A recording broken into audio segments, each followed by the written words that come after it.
Ya, soy Benjamín Durán Chávez, tengo 22 años, estudiante de quinto año de Ciencias Políticas y Relaciones Internacionales. Actualmente me encuentro en el Partido Republicano, en el cargo específicamente de la juventud como director de comunicaciones o encargado de comunicaciones, y también ya trabajando más de lleno desde hace 2 meses atrás en lo que es asesoramiento comunicacional con el presidente del partido, quien es Arturo Esquella, y candidato a senador por la quinta región.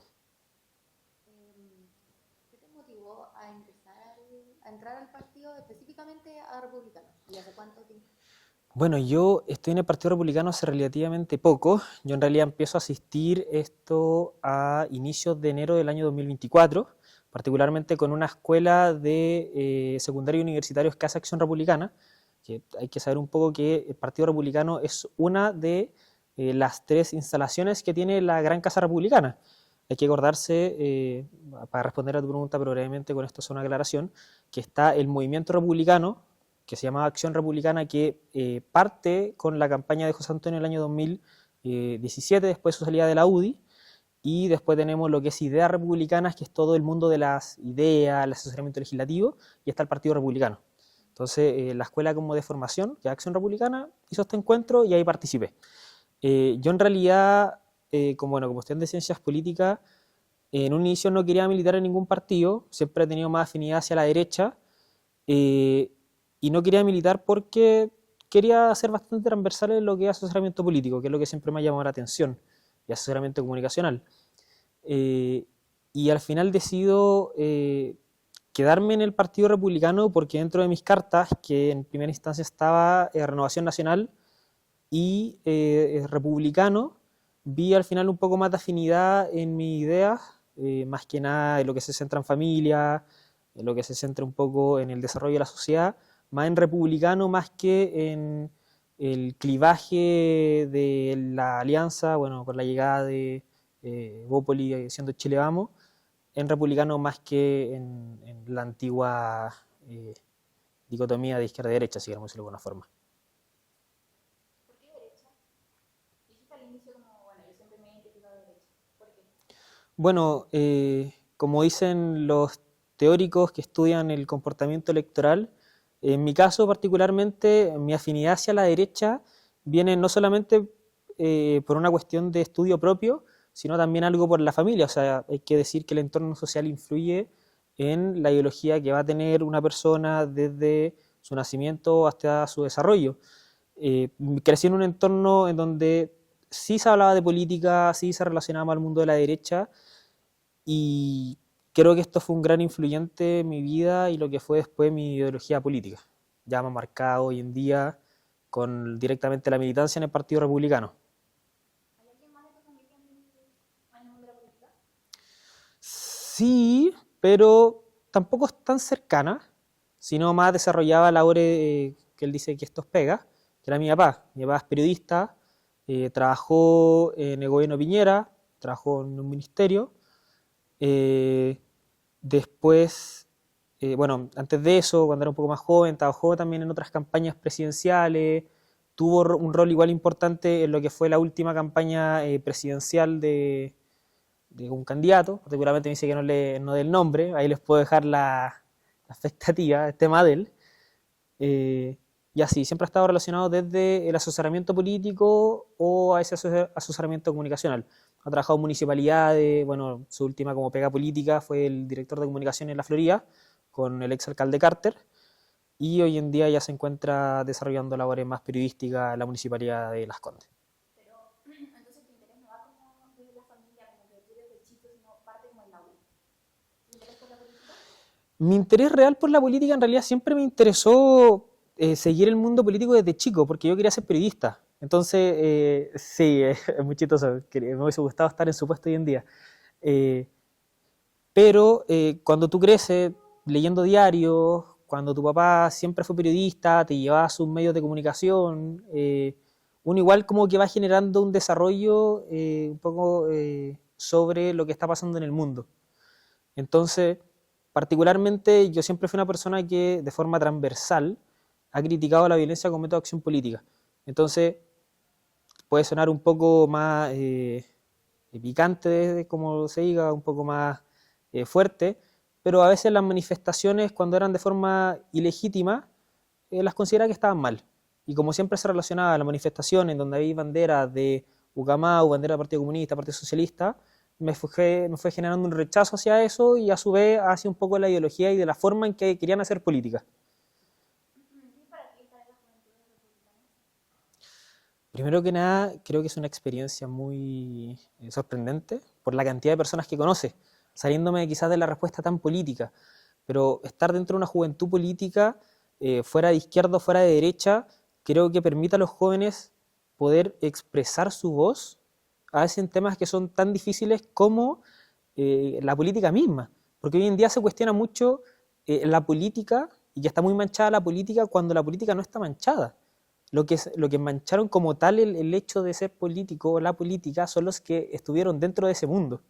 Entonces, eh, uno lo que siempre hace, que es un llamado hacia las nuevas generaciones, porque las que hoy día están, que ya son gente de 55 años, 60, 70, van a tener que salir de sus cargos, es hacer bien las cosas. O sea, tampoco es decir dejar de pelear por sus valores, por lo que uno cree que es correcto, sino no seguir lados que pueden llevarte a la corrupción, a los fraudes, a los malos tratos, a la violencia, porque son cosas que hoy en día, que en democracia, que es lo más importante, no se pueden perder.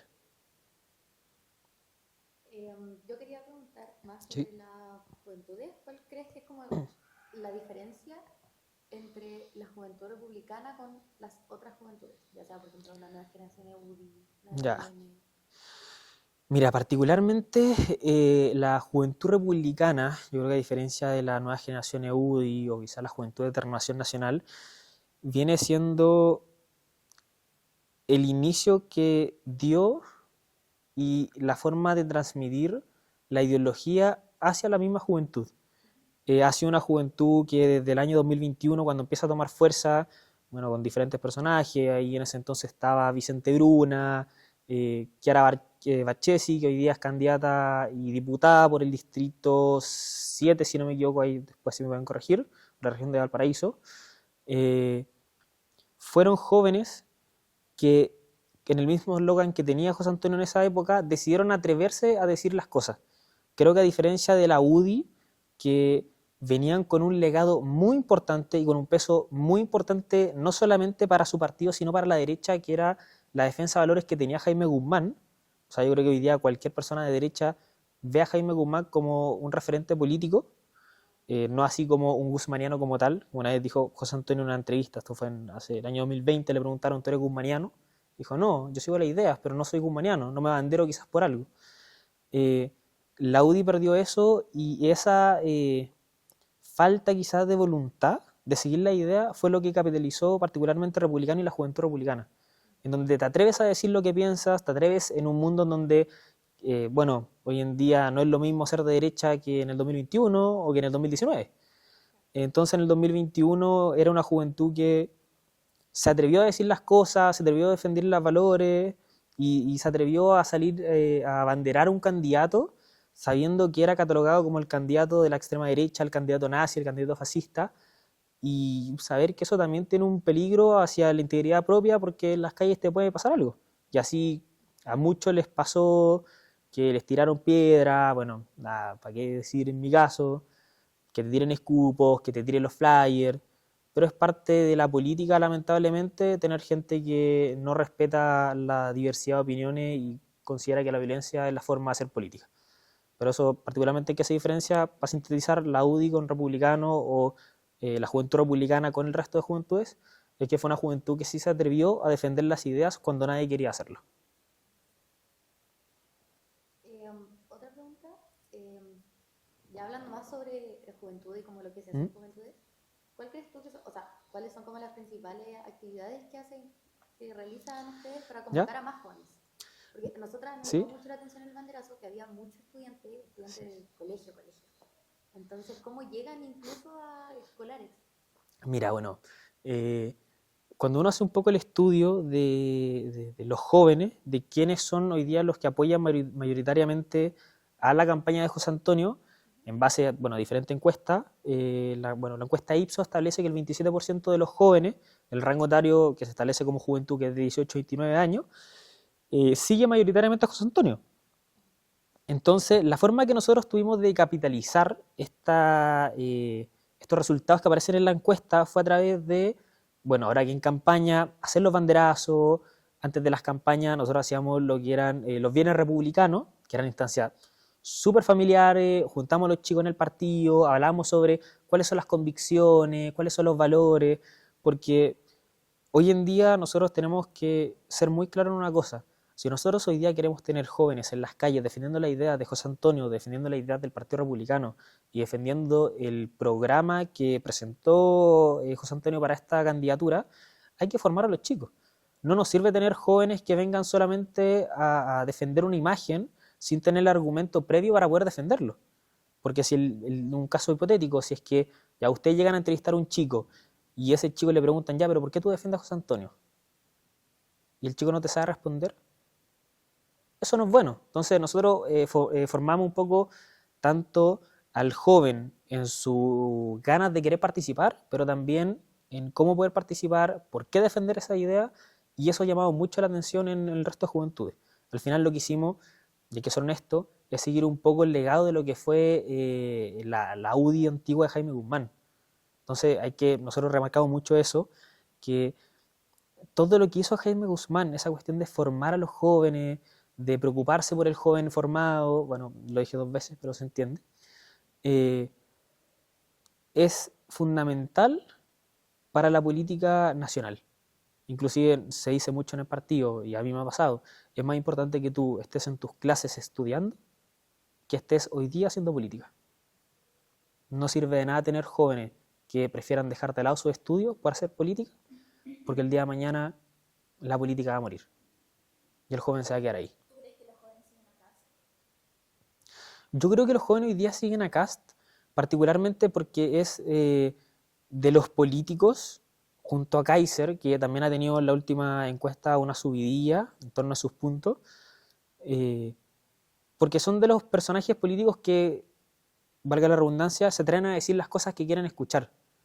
Hoy en día el joven, tanto secundario como tú me dijiste que viste mucho en estos volanteos, no quiere un presidente que te tire flores y que te diga, no, tranqui, si todo está bien, si lo podemos mejorar. No, si hay delincuencia, hay delincuencia. Si hay corrupción, hay corrupción. Si la cosa está mal hecha, está mal hecha.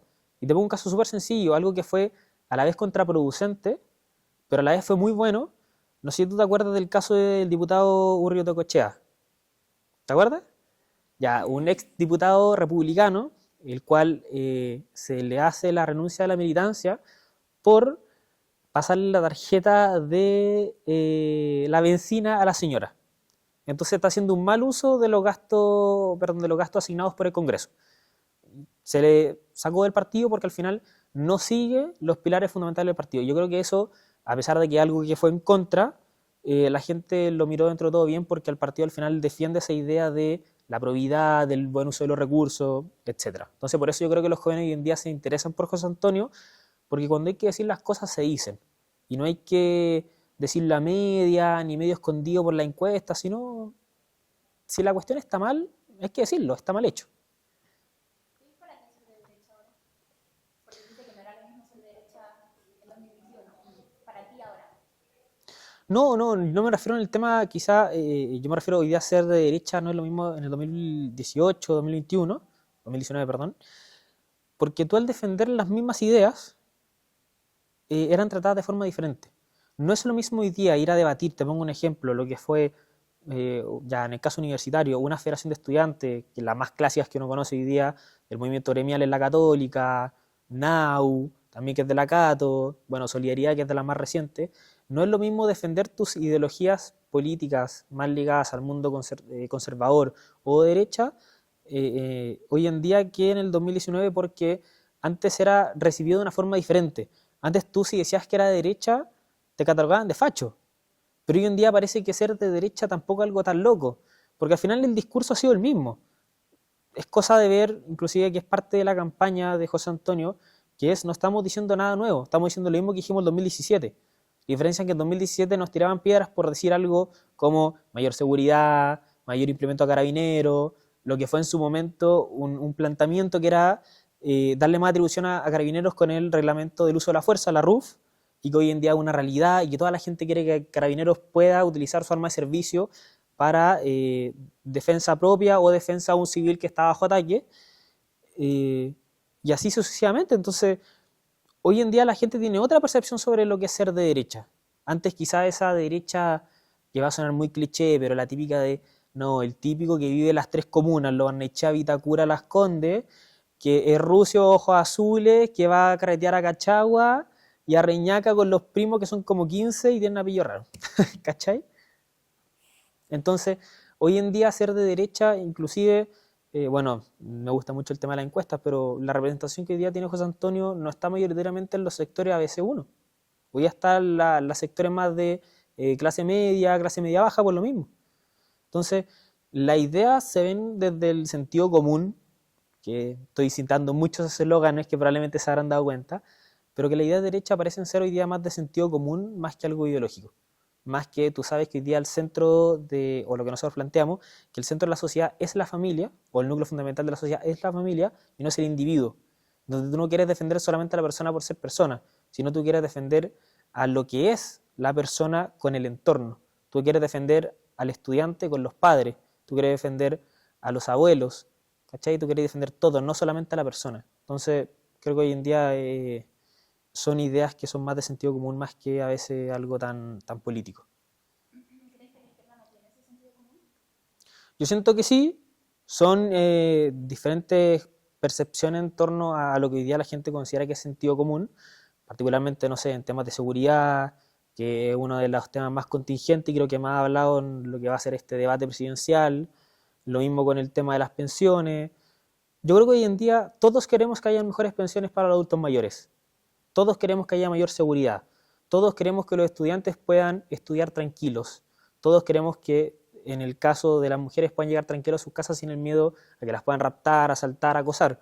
Y así lo mismo con el resto de gente que quiere que en el caso, va a sonar mal, pero en el caso de que te roben un teléfono no te maten.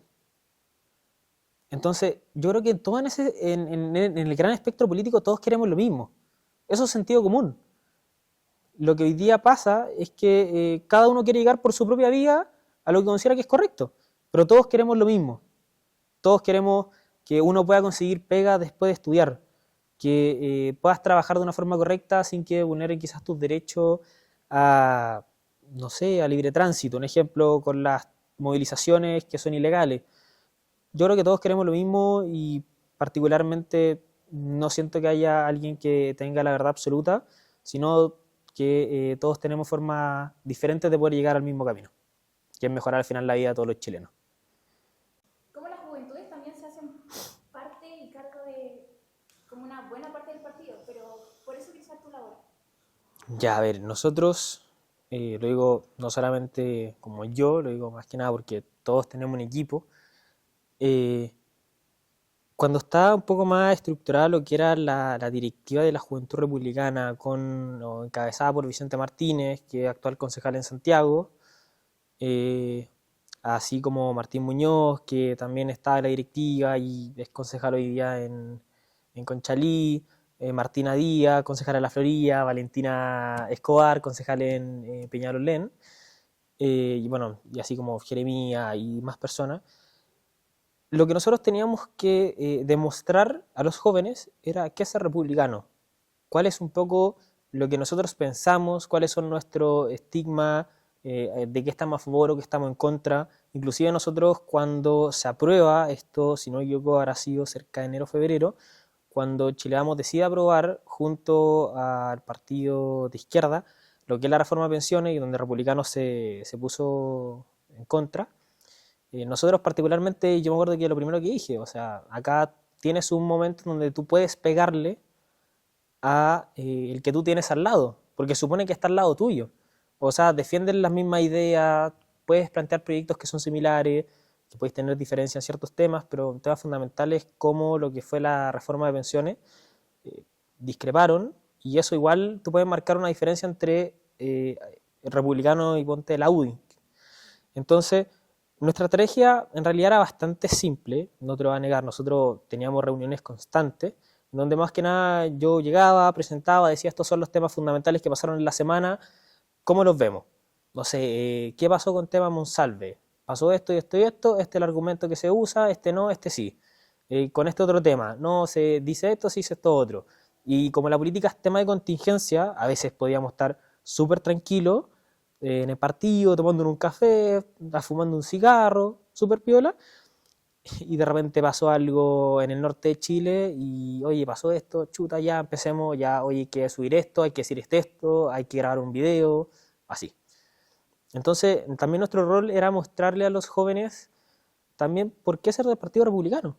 Que ser del Partido Republicano no es necesariamente ser una persona rubia, ojos azules.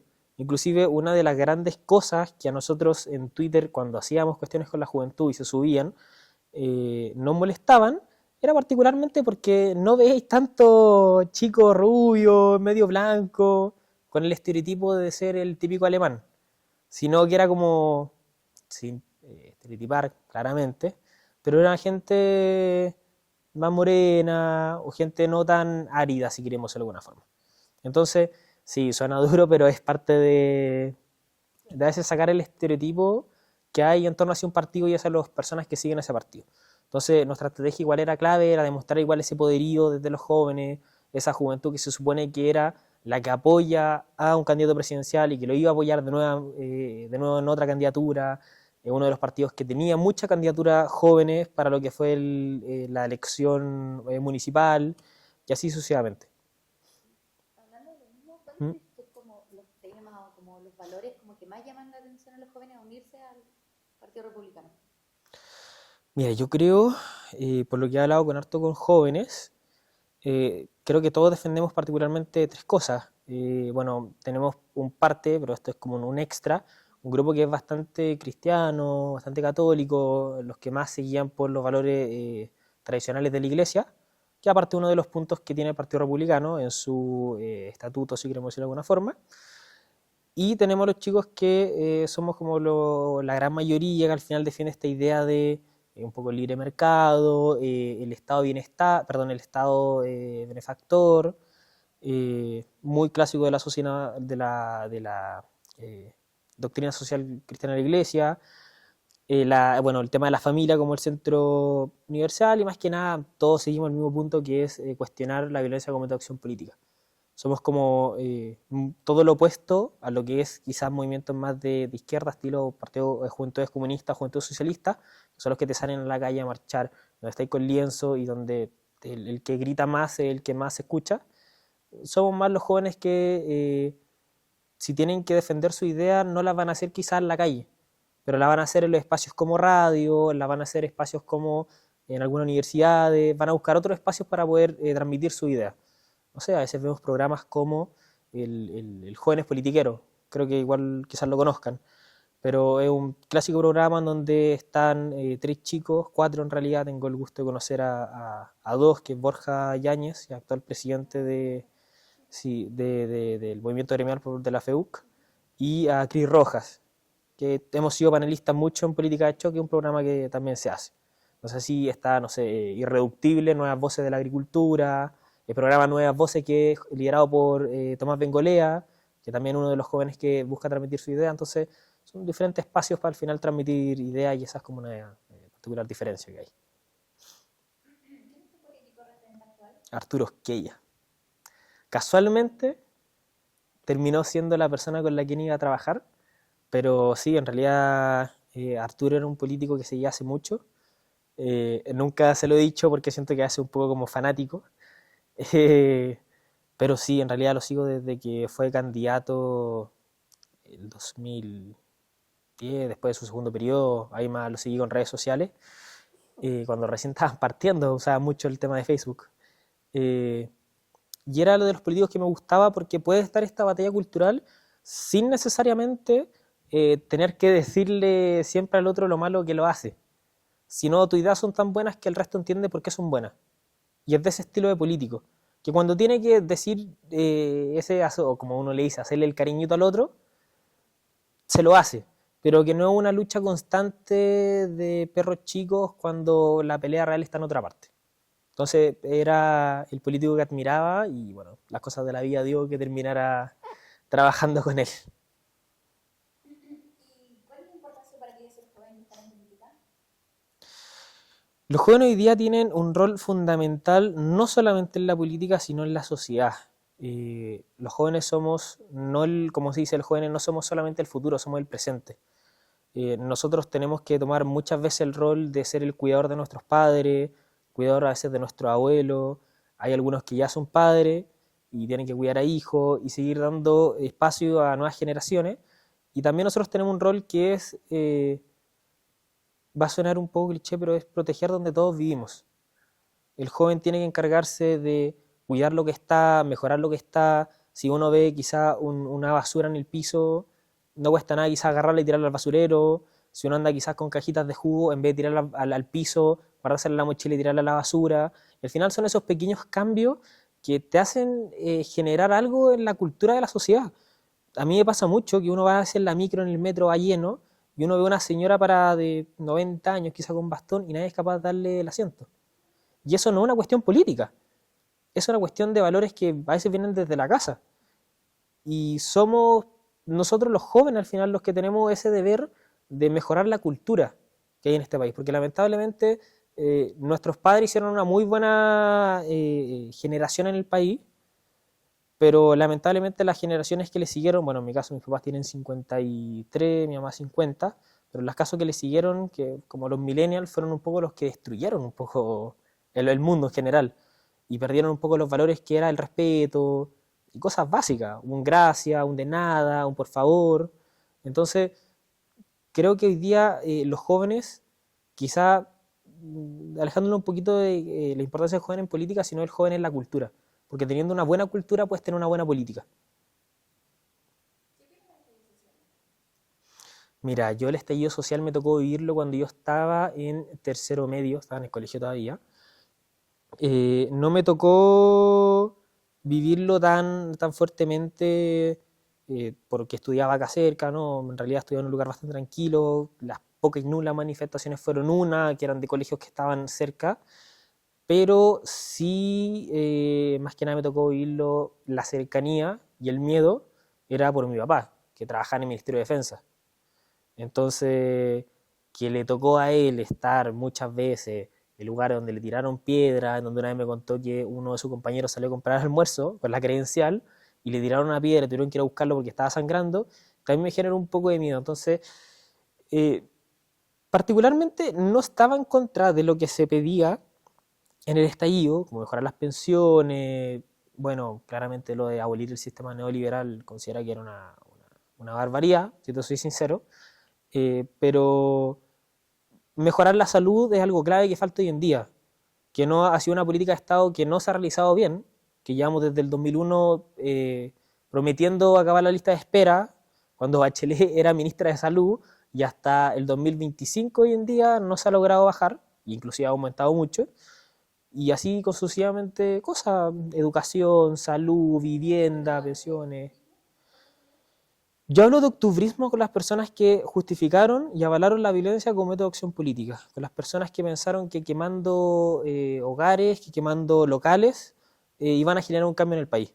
Porque sí, generaron un cambio, pero generaron un cambio hacia las familias que se vieron afectadas por la quema de un local.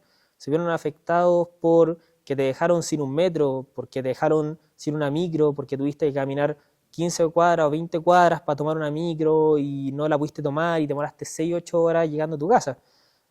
Sí, generaron un cambio, pero generaron un mal cambio para el país, porque el estallido social no fue dado hacia las comunas donde viven los políticos, fueron dados hacia los lugares donde vive la gente tradicional y como lo dice Tomás Mochati, la gente de pie, la gente que se levanta a las 6 o 5 de la mañana para tomar una micro, para llegar a su pega, que trabaja en Las Condes, que trabaja en Vitacura, en Providencia, y para allá arriba no pasó nada.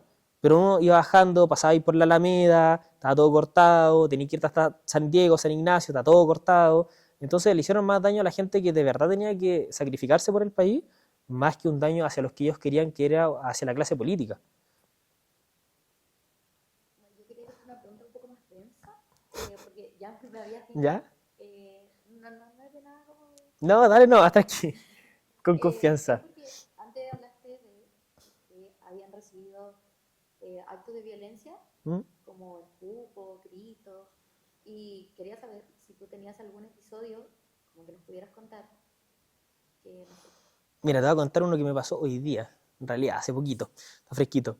Eh, para que te des cuenta un poco de lo como clásico en realidad, pero la gracia de esto es como si fuera un partido de fútbol y uno fuera un jugador y tenía la barra a veces celebrándote cuando hacía el gol, pero cuando se te escapa la pelota te agarran a gritos, es el mismo estilo. No sé, hoy en día estaba trabajando con Arturo y dije, ¿sabéis qué? Me dieron ganas de repartir volantes. Y me puse a repartir volantes por los autos. Muy X. Y claro, la típica dice, no, es que yo no recibo papeles a los fachos, que son todos fachos, ustedes están por cuáles. O la típica que no te dicen nada cuando estás ahí al lado, pero aceleran un poco y te empiezan a gritar que facho tanto. eh, claro. Entonces, creo que eso es lo más tradicional. Bueno, uno podría tener más historias, quizás en el 2021 que era un poco más agresiva la cosa, donde a veces te perseguían con cosas, se ponían a pelear. Mira, yo tuvimos la fortuna de que cuando partieron las campañas, nosotros estábamos en el puente Casino, si no mal no recuerdo, pero está allá en el límite entre Valparaíso y Viña del Mar, en ese clásico puente que cruza bajo un riachuelo. Y bueno, después de ese volanteo a una candidata, le tocó, y que fue inclusive la primera candidata que sufrió actos de violencia en la campaña, donde les pegaron, les quitaron las cosas. A mí me ha pasado, pero no sé, me acuerdo en Maipú, esto fue el 2024, que estaba repartiendo flyer. Imagínate, nosotros teníamos una amistad ciega con la gente de Frente Amplio. Estaba en el debate entre quién iba a ser el alcalde de Maipú entre Enrique Basaletti, el ex general de Carabineros, o Tomás Bodanovich, el actual alcalde de Maipú, que iba a la reelección. Y nosotros llegamos, nos saludamos, súper buena onda, yo repartiendo con un chico de Frente Amplio, conversando, muy bueno de la vida. Y llega una cabra, me agarra los flyers, me los tiro para abajo del metro y me gritó no sé cuántas cuestiones. Y bueno, me quedé ahí nomás, quieto nomás, sonriendo y como ya, ¿no? Que tengan un buen día nomás. Voy con la última pregunta. Dale nomás. Ya entendiendo, sí. Sí. ¿Qué es la dictadura? Mira, yo creo que lo primero para hablar sobre la dictadura siempre hay que condenar, como creo que lo he repetido varias veces, la violencia como acción política. Creo que jamás se puede justificar la violación a los derechos humanos, ni por cuestiones de actos terroristas, aunque uno a veces espera justificarlo, ni por cuestiones políticas. Uno a veces entendería de que está bien a veces que a terroristas o gente de ese estilo que tiene grupos paramilitares, civiles, eh, haya que erradicarlo, porque al final son grupos violentos, pero el tema es que uno tiene que ser súper transversal en que tú o lo condenas o no lo condenas. Esto es un sí o un no. En mi caso yo lo condeno de forma transversal. Eh, Considero que jamás se tuvo que haber violado los derechos humanos en lo que fueron los 17 años de dictadura. Y también hay que ser claro respecto probablemente sobre lo del 11 de septiembre. Sí, honestamente sí. ¿Por qué lo celebro? Por algo particular.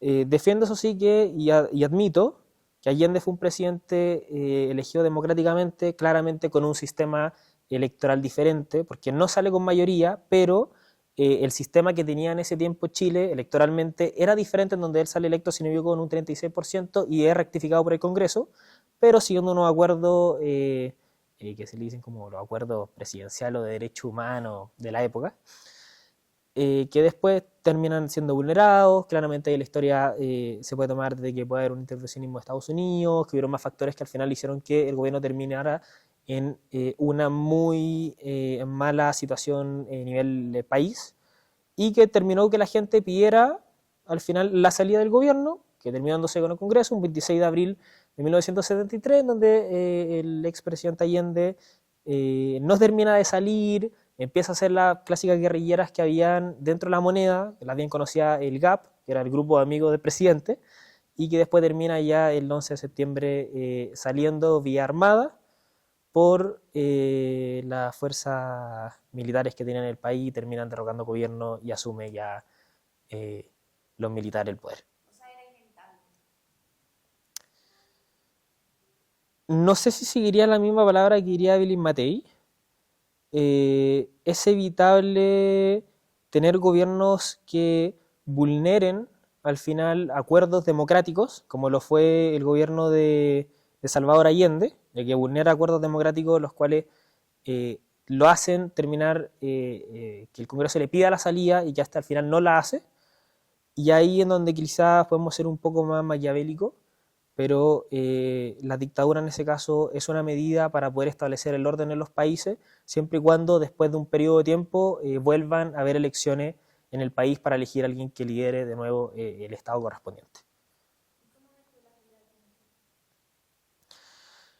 Mira, fue una persona que al final tuvo que liderar una instancia política compleja en el país. Claramente una dictadura no es fácil para un país.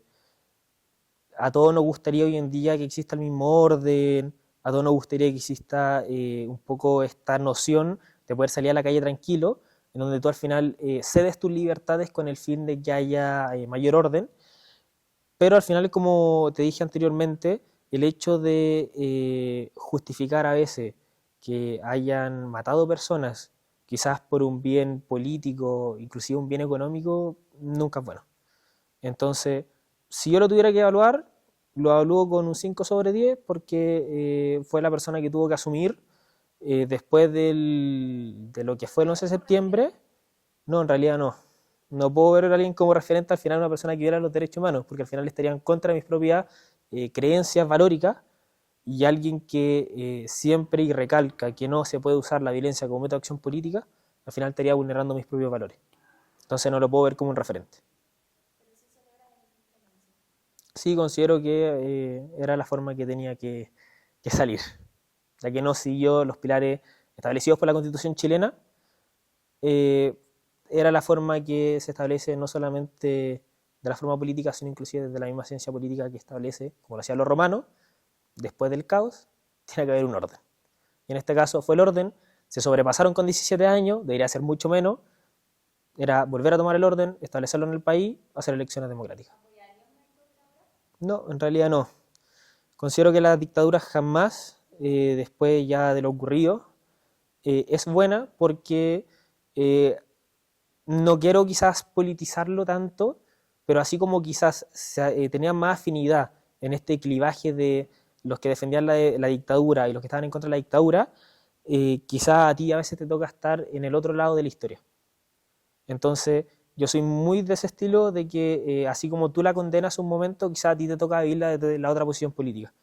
Entonces, ¿es la dictadura hoy día una forma correcta para liderar un país? No, diría que no, y jamás. Espera, quiero preguntar una cosa. Obvio. Ay, que es súper puntual. No, dale nomás. Pero ¿qué opinas de qué punta? ¿Qué opinas? Tranqui. ¿Qué opinas que Punta Peuco va a ser, está en proceso de hacer una cárcel, una pena común? Mira, sí, es buena pregunta, pero las personas que hayan cometido actos ilícitos dentro de la República de Chile tienen que responder a las penas que fueron sentenciadas por los tribunales de justicia. Por ende, una persona que violó los derechos humanos, yo no la tendría particularmente en una persona que, un ejemplo, te robó un Super 8 en un supermercado. O una persona que quizá era la primera vez y robó un teléfono, fue un lanzazo, lo pillaron y lo metieron preso. Acá creo que inclusive siguiendo uno de los lineamientos programáticos que tiene José Antonio en su programa, que es tanto el plan Cancerbero como el plan Irreductible, hay que saber segregar a los diferentes tipos de presos, o en otros términos a la gente que está privada de libertad.